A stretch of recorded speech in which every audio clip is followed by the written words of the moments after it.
शिरोलीत नागरिकांकडून चोरट्यांना पकडण्याचा प्रयत्न, घटनेची माहिती देऊ नये पोलिसांचे दुर्लक्ष।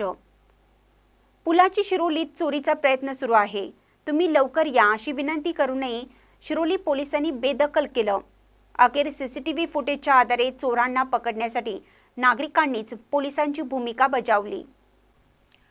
माळवाडी भागातील सावंत कॉलनीमध्ये 2 दिवसापूर्वी 4 चोरटे मध्यरात्री चोरी करण्याच्या उद्देशाने फिरत असताना एका नागरिकास शंका आली। त्यांनी शिरोली एमआयडीसी पोलीस ठाण्यात भ्रमणध्वनीवरून ठाणे अंमलदारास याची माहिती दिली, पण संबंधित ठाणे अंमलदारानं या फोनची कसलीही दखल घेतली नाही।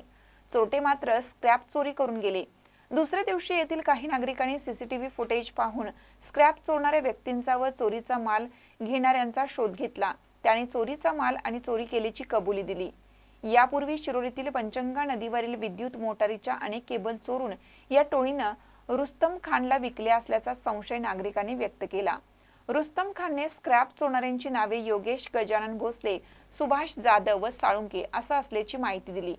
एकूणच रात्रीच्या वेळी चोरीची घटना घडत असताना शिरोली पोलिसांना याबाबतची तात्काळ माहिती देण्यात आली, पण पोलिसांनी या घटनेकडे गांभीर्याने लक्ष न दिल्यामुळे अशी घटना घडली। मग हे पोलीस नागरिकांच्या जीवाशी आणि मालमत्तेचे संरक्षण कसे करणार व नागरिकांना न्याय काय देणार अशी चर्चा संपूर्ण गावातून सुरू आहे। या घटनेची वरिष्ठ पोलीस अधिकाऱ्यांनी चौकशी करून संबंधितांवर कडक कारवाई करावी अशी मागणी होऊ लागली आहे। महानकर न्यूजसाठी विद्याधर कांबळे, पुलाची शिरोली। ताज्या बातम्यांसाठी महानकरेला सबस्क्राइब करा आणि बेल आयकॉनला क्लिक करा।